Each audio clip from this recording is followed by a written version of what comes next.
जय श्री राम मेरे सभी दर्शकों और वाईटी फैमिली मेम्बर्स को। ये भव्य गेट देखिए, अयोध्या नगरी श्री राम जन्मभूमि का भव्य द्वार। और सबसे पहले दर्शन किया श्री राम जी के। अक्षय तृतीया के शुभ अवसर का ये दिन, और भीड़ तो देखते ही बन रही थी, मानो कि सभी राज्यों से लोग पधारे थे दर्शन करने के लिए। कहना है क्या, बच्चे, छोटे छोटे बच्चों से लेकर के और बुज़ुर्ग तक एकदम राम नाम लेते हुए दर्शन कर रहे थे। इस बंदर को देखिए कैसे जुआं निकाल रहा है। फिर उसके बाद हमने दर्शन किया हनुमानगढ़ी श्री हनुमान जी के, भव्य दर्शन किए। दर्शन करके ऐसा लगा जैसे साक्षात बजरंगबली हनुमान जी ने अपने दर्शन साक्षात रूप में दिए। भीड़ तो देखते ही बन रहा था, भीड़ हो भी क्यों ना, क्योंकि अक्षय तृतीया का पावन अवसर जो था, इमारत देख के ऐसा लग रहा था कि जैसे छोटे छोटे घर भी साथ में बने हुए हैं, जो कि लोकल के लोगों से जानकारी में पता चला। उसके बाद चल दिए आगे की दर्शन करने के लिए।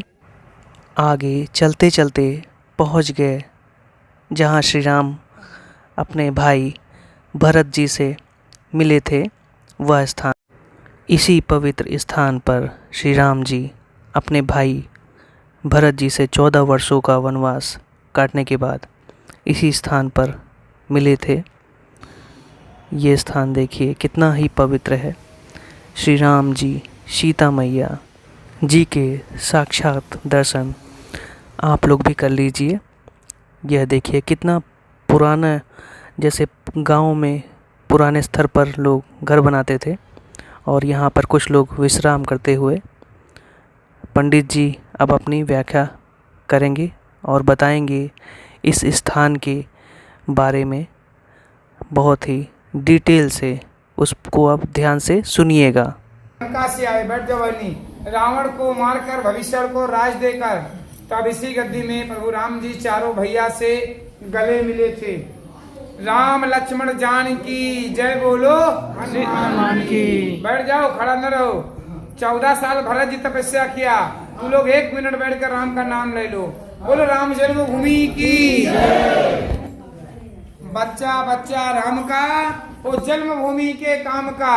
जो हमारे राम का नहीं, वो किसी के काम का नहीं। बीच में राजा राम जी, दाने माता सीता जी, सीता जी के बगल भैया भरत और मांडवी जी, राम जी के बगल लक्ष्मण जी उर्मिला जी हैं, नीचे शत्रुघ्न सुकृति जी, हाथ जोड़े हनुमान जी, नीचे बैठी सेवरी माता जो राम जी को बैर खिलाई। ये माता जानकी का रसोई है, जिनको मालूम रहता है अन्न लाते हैं, आटा चावल दाल वस्त्र, सीता जी को भंडारण दान करते हैं। जो गरीब आते 51 101 दान देते हो, उसी दान से यहाँ सेवा चलता है। हाथ जोड़ लो, बोलो राम जी सीता जी मनोकामना पूर्ण करना। सीता माँ के रसोई में पहुँच गए, खुशी से धर्म किया पूर्ण किया। बोलो दशरथ राजा की जय। माथा झुका दो जमीन में, ऐसे मत्था झुका दीजिए बाबू। माता राम भरत जी के दर्शन करने वाले स्थान से बढ़ गए कनक भवन की तरफ।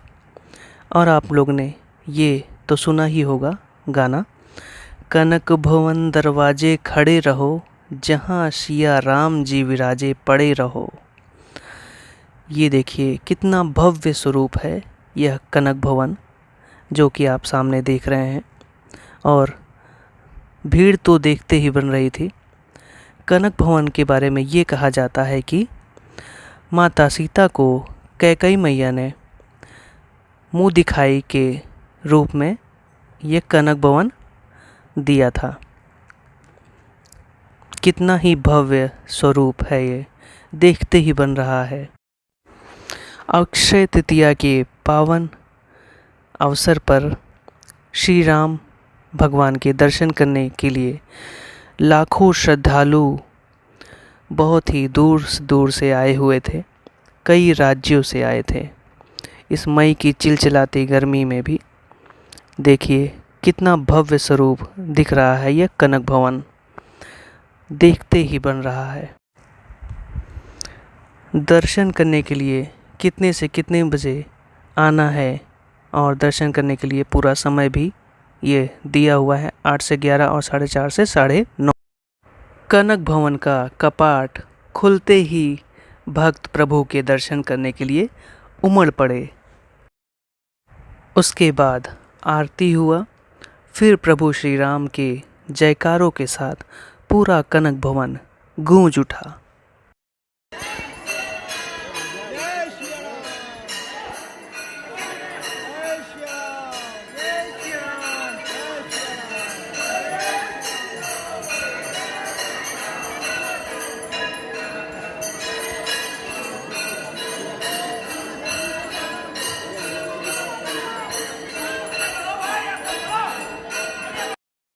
उसके बाद हमने पूरा कनक भवन घूमते हुए देखा और अंदर का सुंदर नज़ारा आप भी देख सकते हैं। कितना मनोरम और भव्य दृश्य है। पूरी आरती भी लिखी हुई है, ये देख सकते हैं। ऊपर कितने सारे दरवाज़े बने हैं और खिड़कियां बनी हैं, इसका भव्य अवलोकन कर सकते हैं। अंदाज़ा लगाया जा सकता है कि भारत के लोग कितने टैलेंटेड हैं और सुंदर नक्काशी के साथ यह भव्य मंदिर बनाया है। कनक भवन के दर्शन करने के बाद वहाँ से निकलकर हम महाराजा चक्रवर्ती दशरथ जी का महल देखने के लिए आगे बढ़े। महल में प्रवेश करते ही सुंदर मनोरम नज़ारों का क्या ही कहना। पहले हम वहाँ कुछ समय के लिए बैठे, फिर प्रभु को भोग लगाया गया, उसके बाद आरती हुआ, फिर प्रभु के दर्शन हुए। यहीं पर राजा दशरथ जी ने पुत्र की प्राप्ति के लिए यज्ञ किया था। आज भी हवन कुंड बना हुआ है। ऐसी मान्यता है, भक्तगण आज भी पुत्र प्राप्ति के लिए प्रभु से यहाँ प्रार्थना करते हैं। आगे आप दशरथ जी के महल का पूरा नज़ारा देख सकते हैं।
दर्शन करने के बाद श्री राम कंदमूल फल भी दिखा बेचते हुए, और कहते ये हैं कि जब राम भगवान 14 वर्षों का वनवास पर गए थे, यही फल वह खाया करते थे।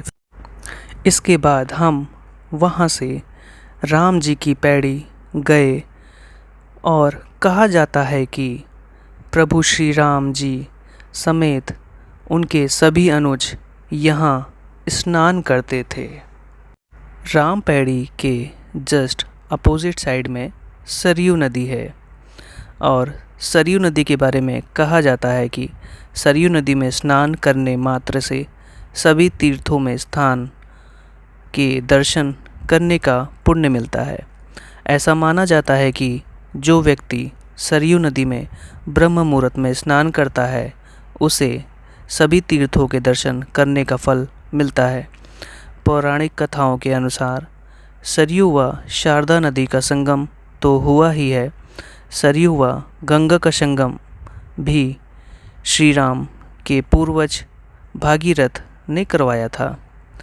और सरयू नदी की उत्पत्ति का बारे में कहा जाता है कि भगवान विष्णु के नेत्रों से प्रकट हुई है। सरयू नदी में हमने स्नान किया और कहते हैं कि शंखासुर दैत्य ने वेदों को चुराकर समुद्र में डाल दिया था और खुद भी वहीं छिप गया था। इससे बाद भगवान विष्णु ने मत्स्य रूप धारण कर दैत्य का वध कर दिया। फिर भगवान विष्णु ने ब्रह्मा जी को वेद सौंपकर अपना वास्तविक रूप धारण किया।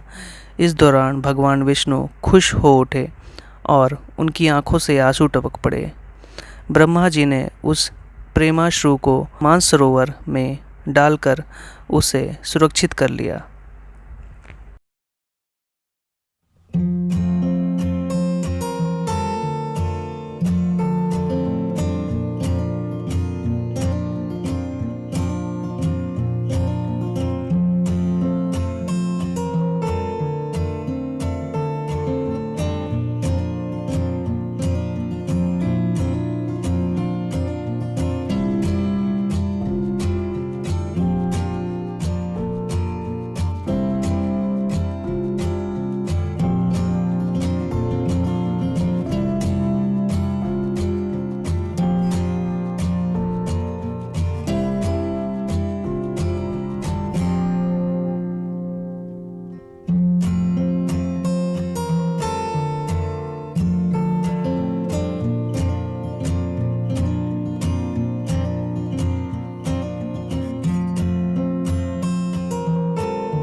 सरयू नदी के शीतल जल से स्नान करने पर जो आनंद प्राप्त हुआ उसका शब्दों में वर्णन नहीं किया जा सकता। फिर उसके बाद हमने कुछ तस्वीरें क्लिक कराई।